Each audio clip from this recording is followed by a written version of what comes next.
Hello students, welcome in our online classes. अगर आप भी चिंतित हैं लॉकडाउन की वजह से अपनी पढ़ाई को लेके, तो आप भी एक अच्छे विद्यार्थी हैं। अगर आप चिंतित हैं तो इसका मतलब आप अपनी पढ़ाई को लेके काफ़ी सीरियस हैं और आपको पता है कि आप क्लास 11th में चले गए हैं और आपने अपनी बुक्स भी देखी होंगी, सिलेबस आपने देखा होगा केमिस्ट्री का, तो उसमें आपका सिलेबस जो है काफ़ी बड़ा है। तो जो बच्चे अभी अपना समय पबजी खेलने में या किसी और गेम में लगा रहे हैं, तो उनको आने वाले समय में जब स्कूल खुलेगा तो उनको काफ़ी दिक्कत होगी और ऑब्वियसली उनको एग्जाम्स में भी दिक्कत होगी, क्योंकि स्कूल में भी आपका सिलेबस इतने जल्दी नहीं हो पाएगा। कुछ टॉपिक्स स्कूल में भी छोड़े ही जाएंगे। तो अगर आप इस तरीके से पढ़ के आगे भी चले जाते हैं, 12th में भी चले जाते हैं, तो उसके बाद आपको क्या करना है, कंपटीशन एग्जाम फेस करना है, या आपको बेसिक जो वहां पे लेवल रहेगा वो थोड़ा सा ऊपर रहेगा। तो अगर आपको केमिस्ट्री का बेसिक ही नहीं आएगा तो उसमें आपको काफी दिक्कत होने वाली है। अगर पबजी में अपना टाइम वेस्ट नहीं करना चाहते तो आप हमारे चैनल से जुड़ सकते हैं, हमारे चैनल को सब्सक्राइब कर सकते हैं और उसमें आने वाली वीडियोस को ले सकते हैं, देख सकते हैं। अपने सुविधा अनुसार कभी भी आप देखना चाहें उसको आप देख सकते हैं और अपनी पढ़ाई को जारी रख सकते हैं। और सबसे पहली बात आपको क्या करना है, अभी हमारा केमिस्ट्री, क्योंकि आप 11th क्लास में है, केमिस्ट्री का बेसिक यहीं पर से स्टार्ट है, इसको आपने समझना बहुत जरूरी है। क्योंकि यहाँ पे आप केमिस्ट्री को समझ गए तो आगे आप आने वाले टाइम पे आपको केमिस्ट्री में दिक्कत नहीं होगी। आपको बेस क्लियर करना है और बेसिक से ही आपको क्या करना है, हाई लेवल पे जाना है। क्योंकि आपको 11th में भी केमिस्ट्री है आगे और 12th में भी केमिस्ट्री है, तो उस चीज को आपको समझना होगा कि केमिस्ट्री क्या है, एक कैसा सब्जेक्ट है कि इसको अगर आपने बेसिक से क्लियर नहीं किया तो आपको आगे नहीं आ पाएगा। जैसा कि आप जो मैथ्स वाला सब्जेक्ट है आपका, मैथ्स बचपन से पढ़ते हुए आ रहे हैं, अगर आपको टेबल से ही नहीं आते तो आपको कुछ नहीं आता। तो ऐसा ही समझिए आप केमिस्ट्री का यहाँ पर से टेबल स्टार्ट है और आपको आगे इसको फेस करना ही है। अगर आप साइंस बैकग्राउंड से हैं तो आपको इसको लेना ही होगा, आपको इसको करना ही होगा। तो अब आप देख सकते हैं, अब हमारा 11th क्लास का सबसे पहला चैप्टर आज हमने स्टार्ट किया है, रसायन विज्ञान की कुछ मूल अवधारणाएं। इनको हम स्टार्ट करेंगे। इसका मतलब क्या हुआ, some basic concepts of chemistry. और इसको समझने से पहले आप इसकी हेडिंग ही समझ सकते हैं। मूल अवधारणाएं मतलब केमिस्ट्री की क्या होती है। मूल अवधारणाएं मतलब बेसिक है, कुल मिला के मूल मतलब बेसिक। तो यहाँ पर से केमिस्ट्री का बेसिक स्टार्ट होता है और ये बेसिक स्टार्ट करने से भी सबसे पहले हमको, क्योंकि बेसिक स्टार्ट करना है तो बेसिक से भी पहले हमको केमिस्ट्री को समझना होगा, यानी कि रसायन विज्ञान को समझना होगा। रसायन विज्ञान क्या होता है इसको आपको समझना होगा। इसको हम कैसे समझ सकते हैं, आप रसायन विज्ञान तो आप पहले से ही छोटी क्लास से ही पढ़ते हुए आ रहे हैं, बट आपको उतना डीपली नहीं पढ़ाया जाता है या आपको उतना डीप बताया नहीं जाता है कि केमिस्ट्री क्या है। तो ये लेवल आपका 11th से ही स्टार्ट होता है। तो हमें रसायन विज्ञान को डिफाइन करने के लिए आपने पढ़ा होगा, सबसे पहले एग्जांपल के थ्रू बताते हैं, आपने पढ़ा होंगे पदार्थों के बारे में, पदार्थ क्या होते हैं और द्रव्य क्या होते हैं, ये आपने क्लास 9th में पढ़ा हुआ है। तो क्लास 9th में भी आपने द्रव्य पढ़ा, आप द्रव्य की डेफिनेशन जानते ही होंगे। द्रव्य क्या होता है, द्रव्य होता है आपका कोई भी वस्तु जो क्या करती है, कुछ स्थान घेरती है और जिसका कुछ भार होता है, वो द्रव्य होती है। अब केमिस्ट्री में क्या करते हैं, हम इसी द्रव्य से डील करते हैं, यानी कि मैटर से डील करते हैं। द्रव्य को इंग्लिश में हम कहते हैं मैटर। मैटर क्या होता है, द्रव्य जिसका कुछ भार होता है और जिसका कुछ निश्चित स्थान घेरती है। तो इसको हम स्टार्ट करेंगे। सबसे पहले केमिस्ट्री हम डिफाइन करके, केमिस्ट्री क्या है, पदार्थों के निर्माण और उनकी भौतिक और रासायनिक गुणधर्मों के अध्ययन को ही हम क्या कहते हैं, रसायन विज्ञान कहते हैं। ये क्या है, एक विज्ञान की शाखा है रसायन विज्ञान। जैसे हम क्या पढ़ते हैं, जंतु विज्ञान पढ़ते हैं, उसी तरह हम क्या भी पढ़ते हैं, रसायन विज्ञान भी पढ़ते हैं। इसके अंतर्गत मैंने बताया आपको पदार्थों का रासायनिक गुणधर्म और उनके भौतिक गुणधर्म और उनके निर्माण के जो अध्ययन होता है उसको हम किसमें करते हैं, रसायन विज्ञान के अंतर्गत करते हैं। और इसका इंपॉर्टेंस हमको जानना बहुत जरूरी है। हम इसको केमिस्ट्री को पढ़ क्यों रहे हैं, ये नहीं है कि हमने एग्जाम में पेपर दे दिया और उसमें हमने क्या कर दिया, उसमें लिख दिया। लिखने के लिए हम इसको नहीं सीख रहे हैं, इसको हम समझने के लिए सीख रहे हैं, ताकि हमको नॉलेज हो और हम इस पे काम कर पाए। तो सबसे पहले इसका इंपॉर्टेंस समझेंगे, कहाँ कहाँ पे यूज हो रही है केमिस्ट्री हमारी। सबसे पहले क्षेत्र हमारा कृषि है, कृषि व खाद्य। कृषि और खाद्य में हम इसको कैसे यूज कर रहे हैं, कृषि में क्या करते हैं हम, आज पहले हम क्या करते थे, पारंपरिक तरीके से खेती करते थे जब, तो हम क्या करते थे, हमारी जो हमारे खाद्य पदार्थ होते थे, जो हमारी फसलें होती थी, उनकी जो पैदावार होती थी वो बहुत क्या रहती थी, कम रहती थी, यानी कि फिक्स रहती थी। और इतनी बड़ी जनसंख्या वाले भारत में ये क्या होता था, वो आपूर्ति नहीं हो पाती थी खाद्य पदार्थों की। तो इसलिए हमने क्या किया, जो कृषि होती है उसको उन्नत किस्मों से किया हमने, जो मॉडर्न टेक्निक्स हैं उनके हिसाब से। जैसे हम आज क्या डालते हैं, खाद डालते हैं, तो केमिकल खाद भी डालते हैं। जैसे हम कैल्शियम सुपर फॉस्फेट हो गया, आपका पोटेशियम नाइट्रेट हो गया, इस टाइप के जो हम खाद डालते हैं, यूरिया हो गया, तो इनको हम क्या करते हैं, ये खाद है, ये केमिकल है, तो ये किसके अंतर्गत आते हैं, केमिस्ट्री के ही अंतर्गत आते हैं। आप केमिस्ट्री पढ़ रहे हैं तो इस क्षेत्र में भी आप आराम से काम कर सकते हैं। और दूसरी बात, हमारा इंपोर्टेंस कहाँ पे, जैसे बोर्ड में लिखा हुआ है आपका उद्योग। उद्योग मतलब इंडस्ट्रीज। उद्योग इंडस्ट्रीज कैसे, मतलब कुछ हमारे क्या होते हैं, बहुलक होते हैं। बहुलक हमने क्या, जो पॉलीमर्स आपने पढ़े होंगे या पढ़ोगे आप आगे, इसको डिटेल में पढ़ोगे क्या होता है बहुलक। तो उसमें क्या होता है उद्योग में, जैसे हमारे कुछ बहुलक है, जैसे पॉलीथीन है, हमारा पॉलीथीन हो गया, टेफ्लॉन हो गया, ये क्या है हमारे जो उद्योग धंधों में काम होने वाली चीजें हैं। और प्लास्टिक को भी आप कह सकते हो, वो भी इसी उसमें आता है, क्योंकि प्लास्टिक भी क्या है, बहुलक है, पॉलीथीन भी क्या है, बहुलक है, टेफ्लॉन भी क्या है, बहुलक है, और बेकेलाइट भी क्या है, बहुलक है। अब इसको हम अभी तो इतना डिटेल में नहीं समझाते क्योंकि वीडियो काफी लंबी हो जाएगी।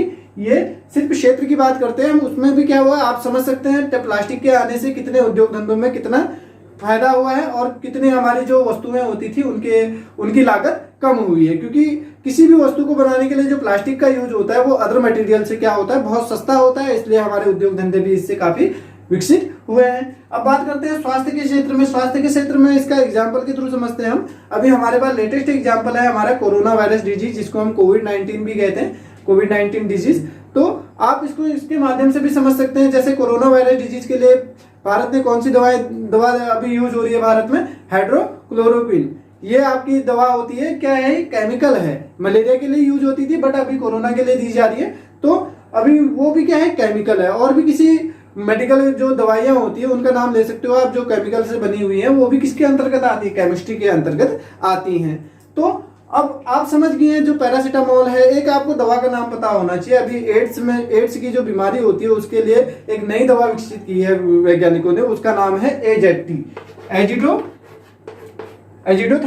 एजिडोथाइमिन नाम की ये दवा है। इसको अभी एड्स के लिए यूज हो रही है, ये हाल ही में विकसित की गई है वैज्ञानिकों द्वारा। अब अगले पार्ट की बात करते हैं। अगला इंपॉर्टेंस क्या है हमारा, प्रदूषण नियंत्रण में। प्रदूषण नियंत्रण कैसे हो रहा है रसायन विज्ञान से, आप समझ सकते हैं। इसका उदाहरण हमारे सामने है, सालों से हम देखते आ रहे हैं, जो हमारे वायुमंडल में ओजोन लेयर है उसका क्षति होना। ये क्षति क्यों हो रही है, ये क्योंकि हमारे वायुमंडल में क्या हो रहा है, वो वायुमंडल में क्या हो रहा है, जो हानिकारक गैसें हैं जैसे क्लोरोफ्लोरोकार्बन हो गया, आपका कार्बन मोनोऑक्साइड हो गया, गाड़ियों से निकलने वाला, ये जो गैसें होती है वो क्या करती हैं, हमारी ओजोन लेयर को क्या कर देती हैं, उसकी मोटाई को कम कर देती है। ये इसका मतलब ये नहीं है जैसे हम कहते हैं कि ओजोन परत नष्ट हो रही है, तो एकदम से तो नष्ट नहीं होगी, बट वो धीरे धीरे उसकी मोटाई क्या हो रही है, कम हो रही है इन गैसों के प्रभाव से। तो इन्हीं गैसों के प्रभाव को कम करने के लिए हमारे वैज्ञानिकों ने सोचा क्या, अब आपको कहते हैं ना कि हमारे वहां बहुत पुरानी कहावत है, क्या कहावत है वो, कि आवश्यकता ही आविष्कार की कुंजी है। हमारे वैज्ञानिकों ने जो भी खोज की है वो सब आवश्यकता के अनुसार ही हुई है। कोई भी आप अगर देख रहे हैं, आज हम काफी मॉडर्न लाइफस्टाइल जीते हैं, तो उसके परिणाम किस चीज का परिणाम है, वो आवश्यकता का। तो आवश्यकता के कारण ही हमारे जो ओजोन लेयर थी, क्योंकि ये बहुत जरूरी है, क्योंकि ओजोन लेयर अगर नहीं रहेगी हमारे वायुमंडल में तो सूर्य से आने वाली जो पराबैंगनी किरणें होती है वो सभी जीवों के लिए हानिकारक रहती है। वो उसमें ह्यूमन्स भी आते हैं, इससे क्या हो सकते हैं, बहुत तरीके के जो क्या होते हैं, स्किन डिजीजेज होते हैं, यानी कि त्वचा से संबंधित जो रोग होते हैं वो हो सकते हैं, और इससे कैंसर भी हो सकता है। तो इसको कम करने के लिए, इसके प्रभाव को कम करने के लिए, किसके प्रभाव को, CFC ध्यान रखना है आपने। कौन कौन सी गैसेस हैं, क्लोरोफ्लोरोकार्बन और जो आपका क्या है, कार्बन मोनोऑक्साइड। इसका फॉर्मूला होता है आपका CO, और इसका फॉर्म क्या होता है, CFC का, क्लोरोफ्लोरोकार्बन, और कार्बन मोनोऑक्साइड CO। तो इनको आपने याद रखना है। कौन सी गैस क्षति पहुंचा रही है हमारी ओजोन लेयर को, वो है CFC और कार्बन मोनोऑक्साइड। इसको कम करने के लिए वैज्ञानिकों ने क्या किया है, जो क्या कहते हैं, गाड़ियां जो होती हैं, जो जिन गाड़ियों से पेट्रोल और डीजल से चलती है सभी गाड़ियां, और लगभग मशीनें जो होती है ज्यादातर वो पेट्रोल और डीजल से चलती है, तो वो पेट्रोल और डीजल क्या है, वो ईंधन है। तो उस ईंधन के बदले क्या किया है, CNG गैस यूज कर रहे हैं बहुत सी गाड़ियों में। CNG गैस क्या है, कंप्रेस्ड नेचुरल गैस होती है। इसका जो प्रभाव है ओजोन लेयर पे वो क्या होता है, बहुत कम होता है। तो ये क्या है, ईंधन है। जैसे पेट्रोल डीजल होता है वैसा ही ये भी ईंधन है। इससे क्या होती है, बहुत सारी मशीनें भी चल सकती हैं और गाड़ियां भी चल सकती हैं। तो इससे क्या होगा, प्रदूषण कम होगा, और प्रदूषण से क्या होगा, हमारे ओजोन लेयर को क्षति नहीं होगी, प्रदूषण कम होगा तो। और आगे की वीडियो हम जारी रखते हैं। अब हम नेक्स्ट टॉपिक पे बात करते हैं। हमने समझ लिया, हमने क्या समझा, अभी हमने समझा केमिस्ट्री क्या होती है, इसका इंपॉर्टेंस कहाँ पे है। अब हम देखेंगे अब हम क्या देखेंगे, केमिस्ट्री, मैंने पहले ही बोला आपको, केमिस्ट्री किससे डील करती है, किसकी स्टडी करते हैं हम, द्रव्य की, द्रव्य के निर्माण और उनके भौतिक और रासायनिक गुणधर्म की। अब सबसे पहले आपने, जिनको पता नहीं है उनके लिए भी मैं बता देता हूं कि द्रव्य क्या होता है। इसको हम इंग्लिश में कहते हैं मैटर। मैटर मीन्स क्या होता है, मैटर वो कोई कांड वाला मैटर नहीं है, ये मैटर है कौन सा वाला, द्रव्य। तो इसकी डेफिनेशन क्या होती है, कोई भी चीज आपके सामने है वो द्रव्य है, जो आपको दिख रही है और जिसका आपको आभास हो रहा है वो द्रव्य है। अब इसकी डेफिनेशन की बात करें तो क्या होती है डेफिनेशन, एक फॉर एग्जांपल मेरे पास एक चौक है ये हाथ में, तो ये चौक क्या है, बहुत सारे किससे बनी है, कणों से बनी है। वो कण किससे बने हैं, अणुओं से बने हैं। अणु किससे बने हैं, परमाणुओं से बने हैं। तो ये सिंपल सी चीज आपको समझनी होगी, कोई भी चीज कणों से बनी है, कण किससे हैं, अणुओं से बने हैं। अणु किससे बने हैं, परमाणुओं से बने हैं। तो अब इसका एक क्या है, एक क्वालिटी है, एक प्रॉपर्टी क्या है इसकी, क्या करती है, इसका कुछ निश्चित वेट भी होगा और ये कुछ जगह भी घेर रही होगी। मेरे अंगुली में आपके कुछ ना कुछ तो स्पेस ले दी होगी। आप फॉर एग्जांपल अपनी बुक को ले सकते हैं, बुक भी क्या है, एक मैटर है, तो उसका भी कुछ ना कुछ क्या होगा, वेट होगा और वो कुछ जगह घेरती होगी, तो वो क्या है, मैटर है। तो अब हम इस पे बात नहीं करते हैं, हम डायरेक्ट किस पे आ जाते हैं कि इनका क्लासिफिकेशन कैसे करते हैं हम। अब आप देखते होंगे कई तरह के मैटर होते हैं, तो उनको हम डिफाइन करते हैं किस तरीके से इसको क्लासिफाई कर सकते हैं। हम दो तरीके से क्लासिफाई कर सकते हैं इसको। पहले मैं आपके बोर्ड में जो है इसको मिटा देता हूं ऊपर का, तो इससे आपको ज्यादा बड़ा डायग्राम दिखने को मिलेगा और आप इजीली समझ भी पाएंगे। थोड़ा सा आज हम, क्योंकि वीडियो काफी लंबी हो जाएगी, तो हम क्या करते हैं आज द्रव्य का क्या करते हैं, सिर्फ भौतिक वर्गीकरण पढ़ेंगे। दो तरीके से हम वर्गीकृत कर सकते हैं इसको। किस तरीके से, एक तो किस तरीके से कर सकते हैं, एक भौतिक और एक रासायनिक वर्गीकरण। दो तरीके का वर्गीकरण होता है इसका। इसमें हम आज पढ़ेंगे सिर्फ भौतिक वर्गीकरण, फिर उसके बाद नेक्स्ट वीडियो में हम पढ़ेंगे रासायनिक वर्गीकरण। और इन वीडियोज की आप बढ़िया करके आप क्या बनाएंगे, नोट्स बनाएंगे। नोट्स बनाने के बाद इसको आप पढ़ेंगे। जितनी बार आपको कोई डाउट होता है उतनी बार आप वीडियो देखेंगे। और आपको फिर भी डाउट होता है, अगर कोई नया क्वेश्चन आपके दिमाग में आता है तो बहुत अच्छी बात है, और आप उसको कमेंट सेक्शन में पूछ सकते हैं, ताकि हमको भी कुछ आपको बताने को और भी कुछ मिले। ज्यादा से ज्यादा बेटर करने का हम प्रयास कर रहे हैं। अभी तो शुरुआत है, बट आप साथ देंगे तो हम आगे भी इसको जारी रखेंगे।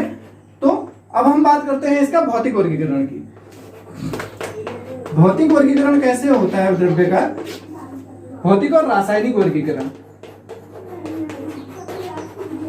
एक क्लास को ध्यान में रखते हुए, क्योंकि हम, ये साइंटिफिक फैक्ट है आपका कि किसी भी बच्चे का मन क्या नहीं होता है, 45 मिनट से ज्यादा कोई किसी एक टॉपिक पे कंसंट्रेट नहीं रह सकता है। इसलिए हमारे जो क्या है लेक्चर्स होते हैं, क्लासेस होती हैं, वो भी 45 मिनट से अबव नहीं होते हैं। तो इसी चीज को ध्यान रखते हुए हम स्टेप वाइज चलेंगे। एकदम से आपको ऐसा नहीं कि आप हमारी वीडियो देख के बोर हो जाएं, तो उससे आपको ना ये समझ में आएगा ना ही आप दोबारा देखेंगे। तो इसलिए हम नॉर्मल सी लेंथ वाली वीडियो बनाएंगे, ताकि आपको कम समय में ज्यादा नॉलेज हम दे पाए। तो भौतिक वर्गीकरण की बात करते हैं हम। भौतिक वर्गीकरण कैसे होता है, भौतिक वर्गीकरण है हमारा किस किस टाइप के होते हैं, ठोस, द्रव, गैस। अब आपने पढ़ा ही होगा पदार्थ की 3 अवस्थाएं होती हैं, बहुत पहले से पढ़ते हुए आ रहे होंगे। थोड़ा सा इसमें थोड़ा एक्सटेंड हो गया है, थोड़ा सा आपको शायद ये पता हो। जिन बच्चों को पता है तो वो तो बहुत अच्छी बात है, और जिनको नहीं पता है उनको हम इस वीडियो के जरिए बता देंगे। तो पदार्थ की कितनी अवस्थाएं होती हैं, नॉर्मली हम क्या कहते हैं, 3 अवस्थाएं होती हैं, ठोस, द्रव, गैस।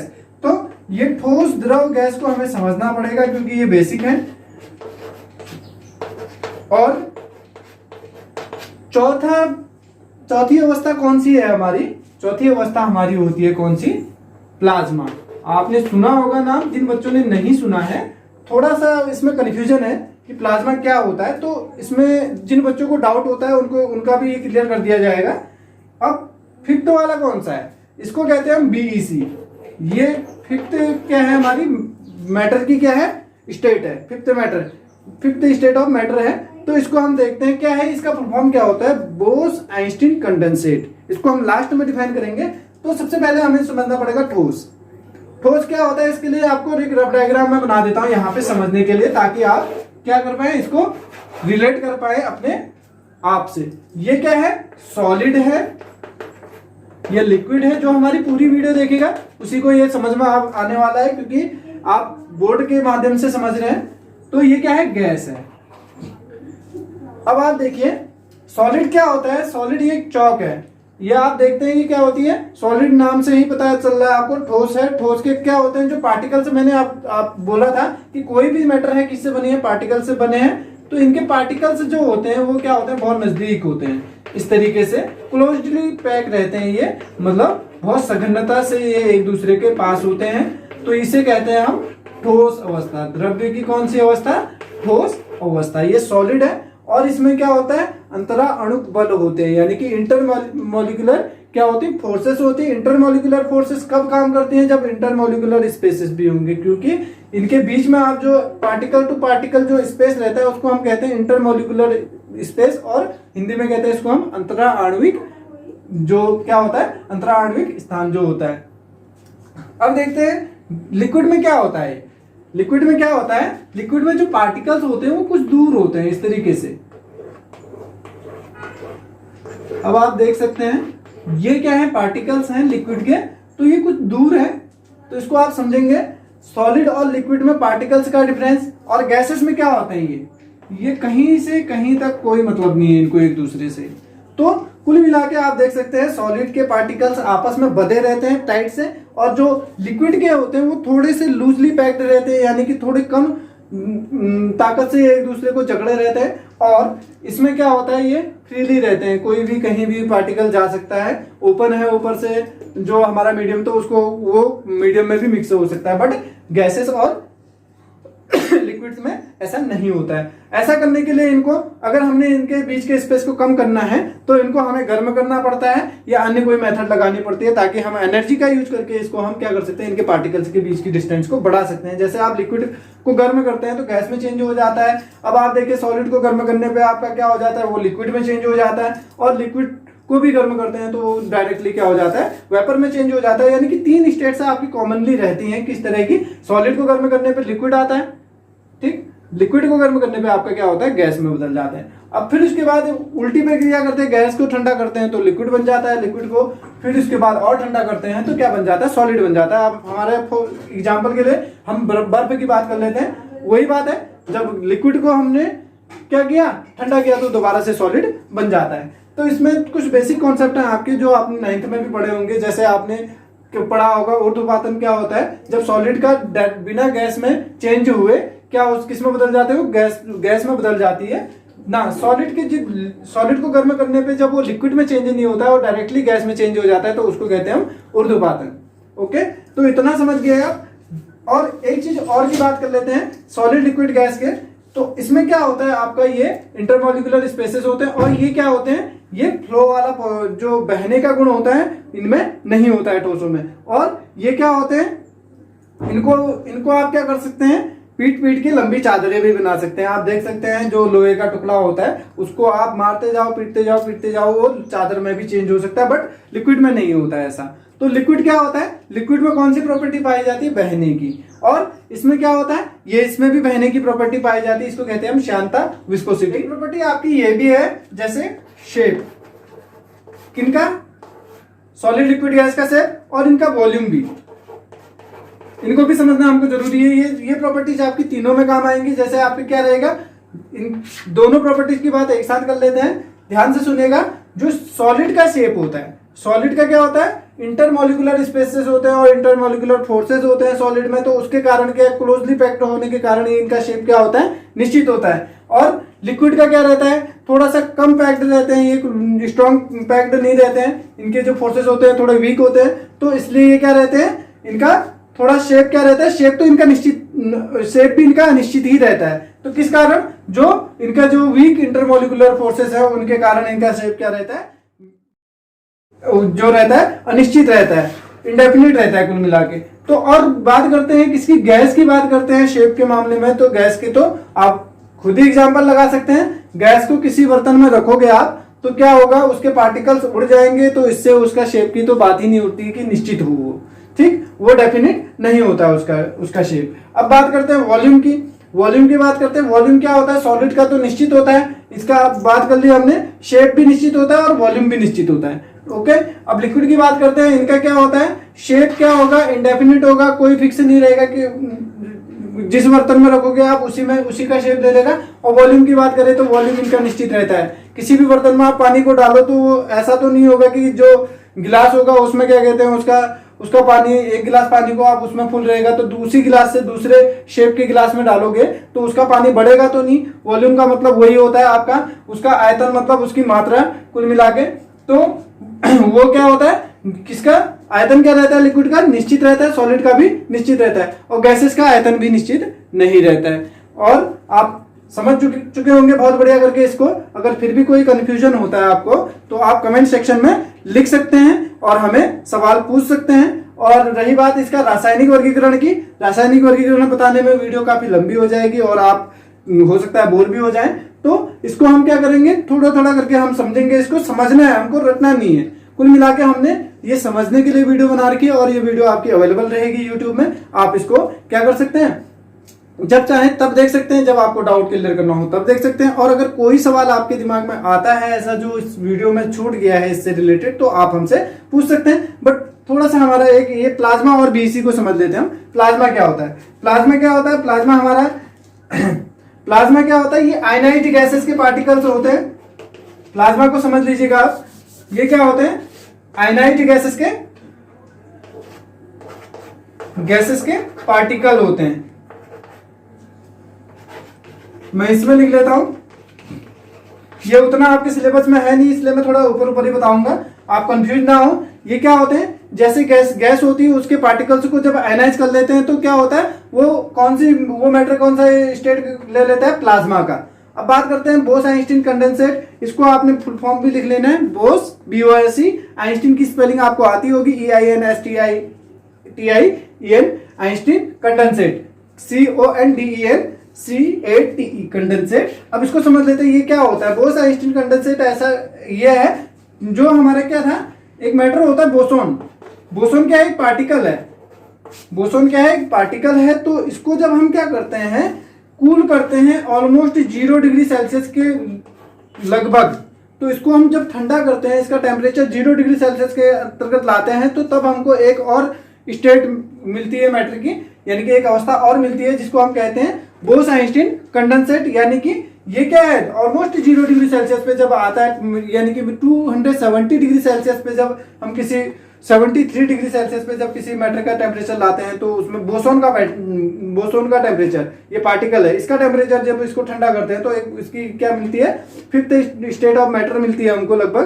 तो ये हमें क्या प्राप्त होता है फिर, BEC, जो बोस आइंस्टीन कंडेंसेट में स्टेट है मैटर की, वो हमें प्राप्त होती है। अब हमने क्या पढ़ा, ठोस, द्रव, गैस और प्लाज्मा। प्लाज्मा आयनाइज्ड गैस है और BEC क्या है, बोसोन को जब क्या किया जाता है, बोसोन पार्टिकल्स को ठंडा किया जाता है 0 डिग्री सेल्सियस के आसपास, तो तब क्या होता है, हमको ये वाली स्टेट देखने को मिलती है। और आशा करता हूं कि आपको ये वीडियो अच्छी लगी होगी। अगर आपके ये वीडियो आपके नॉलेज को रियली में इंक्रीज किया है मैंने, तो आप इस वीडियो को लाइक करेंगे और चैनल को सब्सक्राइब करेंगे। आने वाले जो वीडियोज हैं उनका क्या, ताकि आपको क्या मिल पाए, अपडेट्स मिल पाए एट लास्ट। Thank you.